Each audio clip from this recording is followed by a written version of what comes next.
mengulas tempe di industri Mitra Mendoan Kerangan. Dan inilah hasil wawancara kami. Selamat menyaksikan. Pada hari Minggu tanggal 21 April tahun 2024, kami pergi ke industri Kerangan Mitra Mendoan untuk melakukan wawancara bioteknologi konvensional.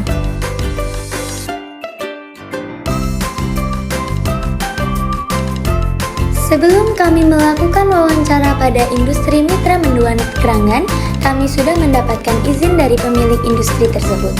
Ternyata, pemilik dari industri tersebut merupakan alumni dari SMK Negeri 1 Temanggung, angkatan ke-9. Di sana, kami sangat diterima dengan baik oleh Bapak Rozikin. Halo Sobat Ginsul, kembali lagi bersama kami atas nama Nadina Oyamida dari kelas 10 APM 1 dengan nomor absen 23 dan bersama rekan saya Leci Zara Adi Aulia dari absen 24 yang kami ingin mewawancarai atas nama Bapak siapa? Rozikin. Atas nama Bapak Rozikin.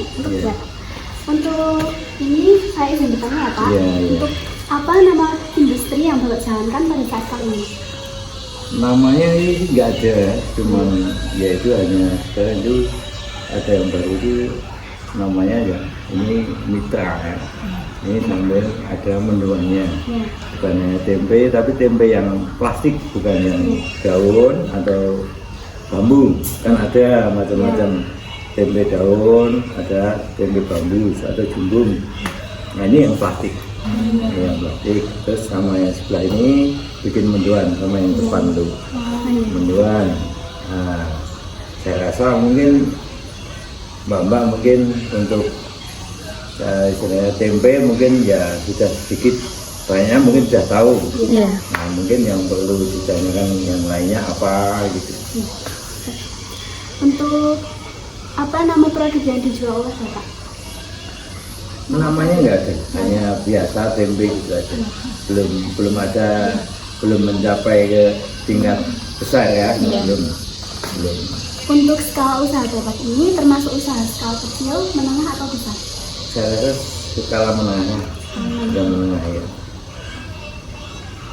Izin usaha apa saja yang sudah Bapak dapatkan dari kementerian atau dari? Sudah ada izin dari perindustrian juga. Iya, sudah ada. Jelas itu sudah ada izinnya, sudah ada. Karena ini menyangkut lingkungan ya, ada limbah ya. Nah ini kan di sini kan itu ada bak penampung untuk limbah. Jadi kalau untuk ini kan sudah skalanya sedikit banyak, ya ini sudah kelas menengahnya. Karena ini jadi otomatis menyangkut ke lingkungan, otomatis harus ada izin. Jadi ini sudah ada izin, ada izinnya. Kalau ini untuk penampung limbah cucian, jadi kalau kemarau itu sungainya itu nggak ngalir, jadi kita buang ke sungai yang besar. Ya, kita sedot, ya, ada pompa, kita buang. Jadi, kalau soal izin, alhamdulillah sudah bisa kita capai. Yang lain, monggo. Apakah ada bahan penunjang yang Bapak gunakan dalam produksi tempe ini? Apa? Bahan penunjang. Bahan penunjang nggak ada, hanya bahan dasarnya aja sudah jelas kedelai ya. Nggak punya kita, memang dari dulu kita apa adanya. Malah kita dulu itu bikin kedelai super, tempe super itu yang kulitnya kita saring, jadi hanya monoton kedelai. Jadi rasanya pasti beda, namanya nggak ada kulitnya masih enak, tapi harganya juga beda, gitu, yang juga beda. Hanya itu, hanya tempe, gitu ya. Belum ada merek-mereknya. Tadinya ada terus yang apa, yang tempe super itu terus sekarang sudah tidak hapus ya. Iya, tidak hapus ya. Mikroba apa yang berperan dalam proses pembuatan tempe ini yang digunakan Bapak? Ya saya rasa kan ini menggunakan ragi, otomatis ragi tempe ya, mungkin jenengan mungkin tahu ya, atau bahasa latinnya Rhizopus oryzae ya. Nah itu saya sedikit sudah 40 tahun ya, Rhizopus oryzae gitu ya. Nah itu apa? Itu yang jelas itu, yang jelas kalau ini jelas tempe itu membutuhkan ragi itu membutuhkan kan makhluk hidup. Jadi ini kan pasti kita lubangi. Nah otomatis dia makhluk hidup untuk butuh tumbuh, pasti butuh udara ya kan. Nah dan juga dia butuh temperatur untuk lagi untuk risiko itu saya rasa ya suhu kamar 30-an derajat gitu. Tapi kalau itu di bawah 30 derajat kita tambah dengan lampu, jadi di bawahnya ada bola. Karena dia kalau dingin misalnya dia nggak tumbuh jamurnya, jadi nggak jadi tempe gitu, lama itu. Jadi butuh temperatur suhu kamar paling enggak untuk mempercepat kita tambah bolamnya, ada yang atas, ada yang bawah gitu. Terus kita tutup supaya panas. Nah ini sangat mendukung ya, karena galvalum itu seng itu panas, itu otomatis tidak usah ditutup, kemungkinan ragi kita kurangi. Jadi untuk satu drum ini kira-kira mungkin 20 kilo ya. Itu ya raginya kalau dulu kan di sebelah sana itu dingin, jadi raginya banyak. Kalau ini di sini panas, raginya sedikit. Iya, sedikit. Jadi pengaruh untuk suhu kamar itu pengaruh sekali. Untuk lama pembuatan produk biasanya berapa lama Pak? Prosesnya itu jadi 3 tahap ya. Dari delay, jadi mentah itu kita rebus. Udah rebus matang kita rendam semalam. Semalam baru kita cuci, kita lagi, baru masuk fermentasi itu 2 hari. 2 hari lagi itu nanti bikin lagi, gitu lagi terus. Jadi berlanjut terus. Jadi untuk libur itu susah. Nah, karena untuk menentukan besok mau libur besoknya gitu, itu susah. Nah, misalnya karena ini biasanya mau libur, tapi ini udah nyusul lagi kan ada kan, harus memang benar-benar biasanya mau libur, besok berarti nggak jualan, tapi nggak jualan pagi, tapi nggak bikin. Nah itu kan bisa gitu. Berarti tidak ada hari libur Pak? Hampir saya nggak ada libur. Tiap hari. Paling liburnya kemarin lebaran 2 hari Pak. Ya. Tapi udah bikin, nggak jualan tapi bikin. Lebaran pertama kan jadinya 2 hari, nanti lebaran ketiga udah buka pasar ya. Jadi lebaran pertama itu bikin untuk lebaran ketiga. Cuman nggak jualan, cuman bikin gitu. Untuk dalam 1 hari produksi itu Bapak menggunakan kedelai berapa kilo? Kurang lebih 1,5 jam. 150 kilo. Terus 150 kilo itu dalam 1 hari bisa membuat kotak-kotak ini berapa? Kalau ini mungkin kalau yang besar ini kan ini yang paling kecil. Iya. Ini yang kecil ini mungkin sekitar berapa ya? Yang ini sekitar 9 kali 6. Berarti berapa? 45. 9 kali 6. 5. Ya, untuk yang gede itu yang gede itu sekitar 10.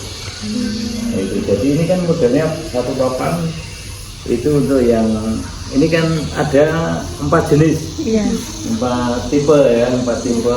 Ada yang satu lonjong 10.000, ada yang 8.000, ada yang 5.000, ada yang 6.000, ada yang 6.000. Jadi hanya delenya sama, tetap bahan bakunya delay, ya tetap jelas pakai ragi, cuman tipenya itu ukurannya beda-beda kan, selera orang kan macam-macam gitu. Untuk pemasarannya itu ada di mana saja Pak? Di pasar kan ya, iya kan kita melayani tukang sayur, jadi sama tukang sayur diambil berapa kulit biji, jadi ya paling tinggal sedikit melayani ibu-ibu keperluan rumah tangga sedikit lah gitu. Kalau ibu rumah tangga kan butuhnya 2 potong, 3 potong palingan gitu. Kalau tukang sayur kan dia dikelilingin, jadi otomatis banyak gitu. Karena ya pagi sudah ini 1 sudah saya alhamdulillah ya sudah selesai. Untuk modal dari dalam 1 hari itu ada berapa ya Pak?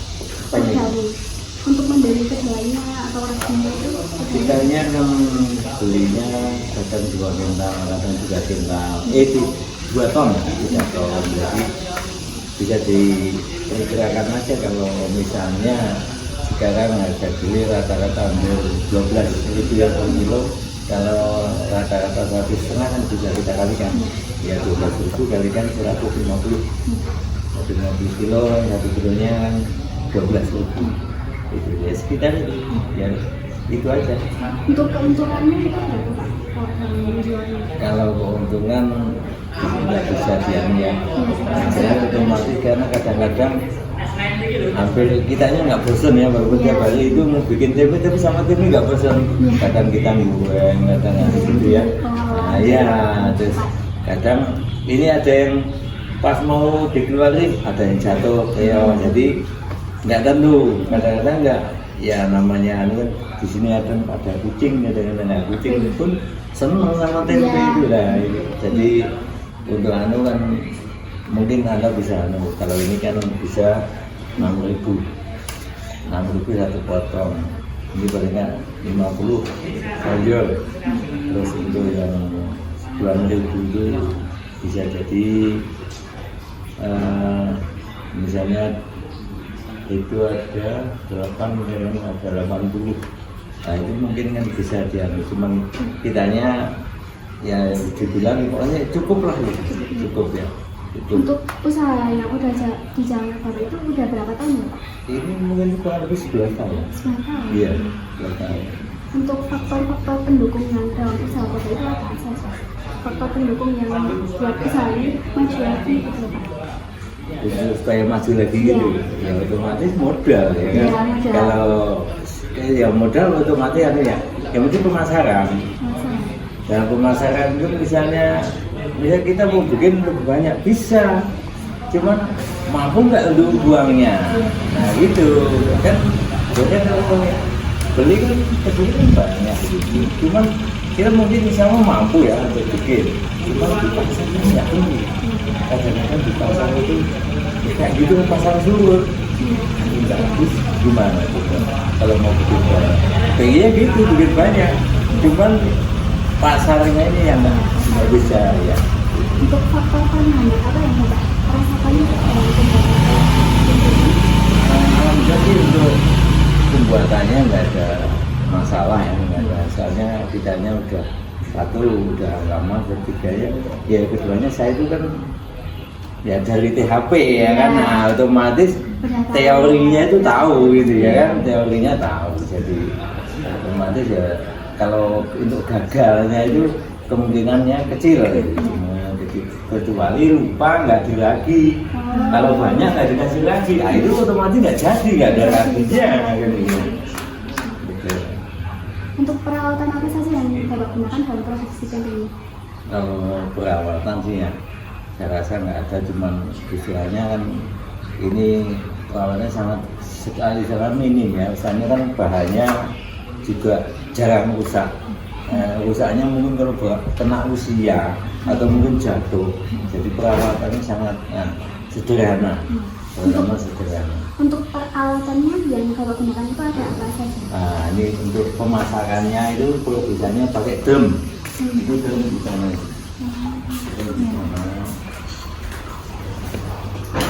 Jadi itu pemasakannya di sana itu. Tetap pakai tungku ya, pakai tungku. Nggak pakai kompor ya Pak? Pakai kompor lama. Ini ya Pak, ini ya Pak keren sih. Itu pakai tungku, tetap pakai kayu bakar. Ya, lebih cepat, juga lebih ekonomis. Ya, nilai ekonominya lebih pakai kayu gitu. Ya, kalau gas itu kan tetap yang saya tanya teman-teman itu satu rebusan tuh 1 tabung habis, tapi juga belum lunak. Ya belum matangnya, belum sempurna. Itu lain dengan kayu, lebih cepat juga, lebih efisien, lebih ekonomis lah, lebih ekonomis. Nah ini untuk nyucinya. Ya ini rendam kedelainya yang itu hanya kan hanya perlengkapan, hanya drum, kemudian ini untuk pemecah. Ini untuk pemecah kedelai.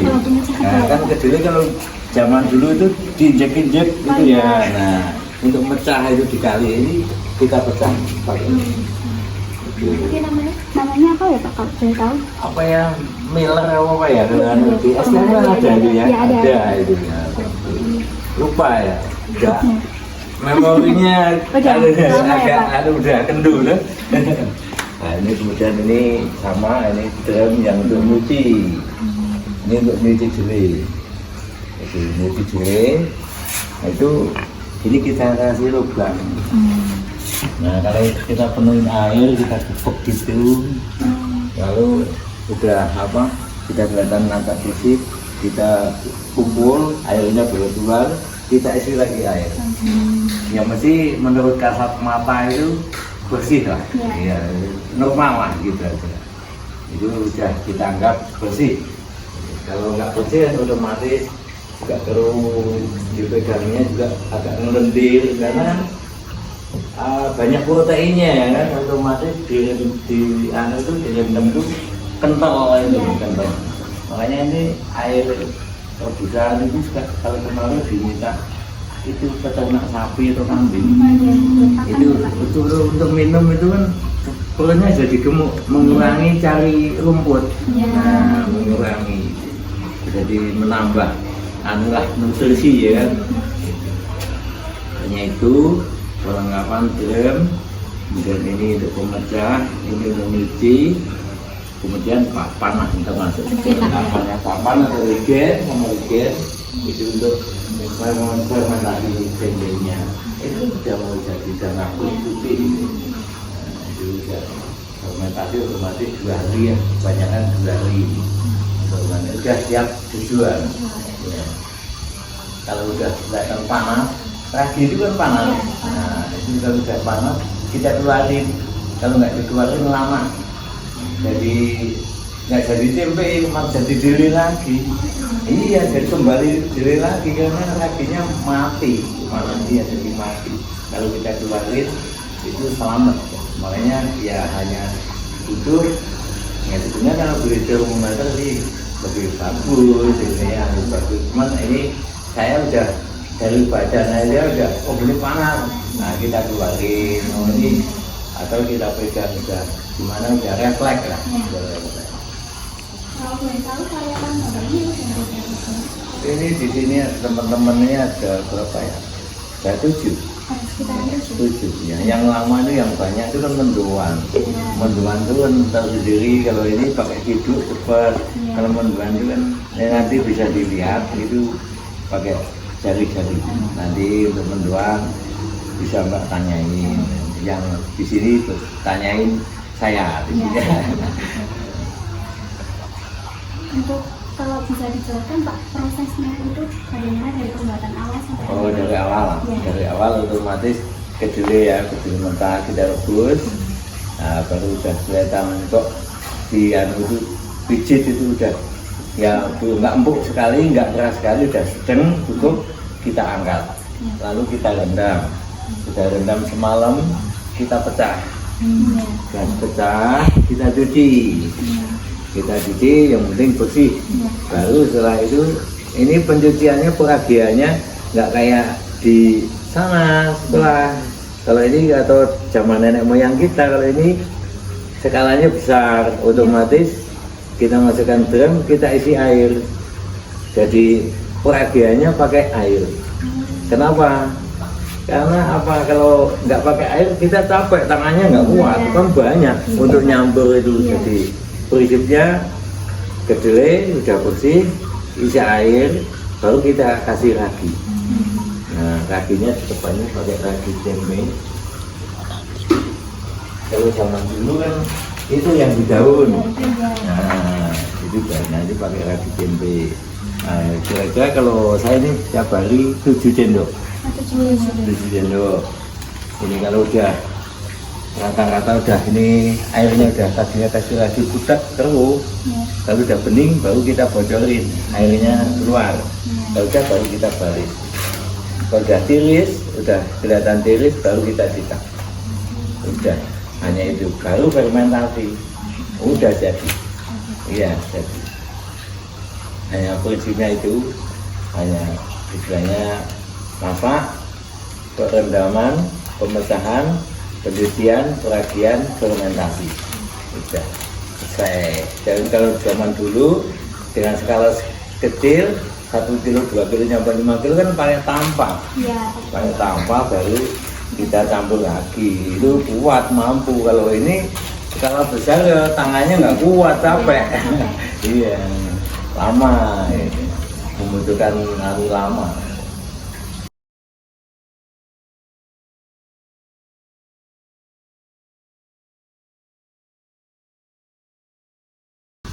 Bisa.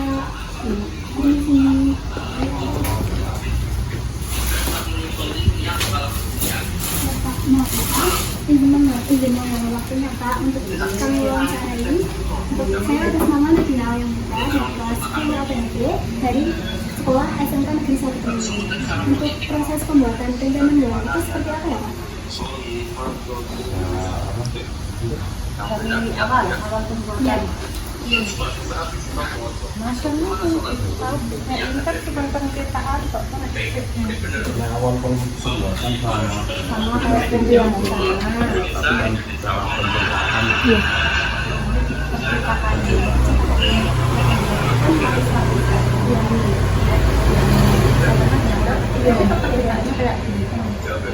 mendoan itu ini 4 lapis. Satu lapisnya nanti dikasih nanti bikin lagi sampai 4 lapis baru dibungkus. Prosesnya sama kayak Ini satu industri sama yang sebelumnya. Ya. Cuma beda produknya aja.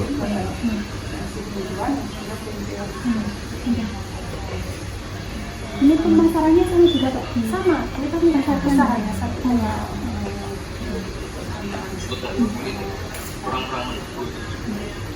Terima kasih Bu telah memberikan informasi kepada kami dan kami pamit undur diri ke sana dulu ya Pak. Terima kasih ya Pak. Terima kasih. Sekian dari kami, terima kasih.